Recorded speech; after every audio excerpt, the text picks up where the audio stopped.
I'd like to quickly discuss with you how to complete the Week 2 scenario simulations in Lesson 14. In Week 2, you'll be exploring your needs and triggers with a few different reflection activities. None of this will be graded, as it is personal exploration.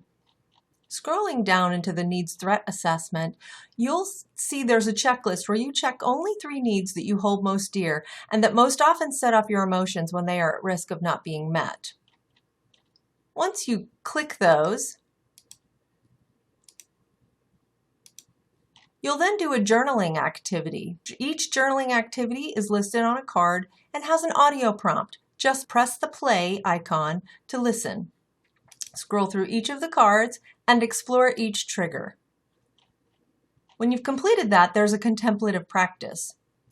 In the Week 2 scenario simulation, I want you to know that this is not a quiz, nor should you select your answers based on which reaction you think is the correct one, because there is no grade on this, nor will you be asked to share how you did on this scenario activity. This activity is merely data gathering about yourself, so make sure to write notes in your journal so that you can follow up on areas that are identified as areas of improvement for your final action plan. This activity should be viewed as a valuable tool in your self-discovery of emotional intelligence benchmarking. In other words, you're going to answer the questions with what your normal reaction would be in the given situation.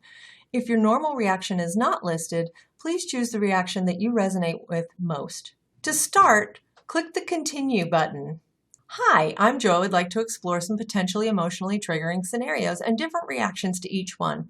I think it would help you with the development of your final action plan, okay? Click the Continue button. Let's read the scenario. When someone important to you screams angrily at you, how do you react? I cannot stress enough that choosing the right answers is not the point of this activity. So if this is one of your reactions, begin a debate, because as soon as someone angers you, you want to get angry right back. Let's see what Joe has to say about that. This answer shows that you need to work on building emotional awareness. Write this down in your journal and add it to your final action plan later. Knowing this will help you decide which practices are best suited for your identified areas of improvement.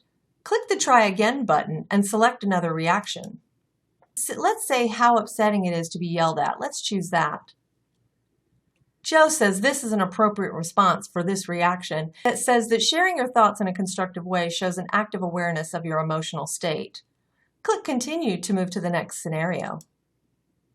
Once you've completed this activity, click Continue to move on through the lesson. There are 11 scenarios for you to complete in this simulation. I hope you find this activity valuable in the development of your personal action plan.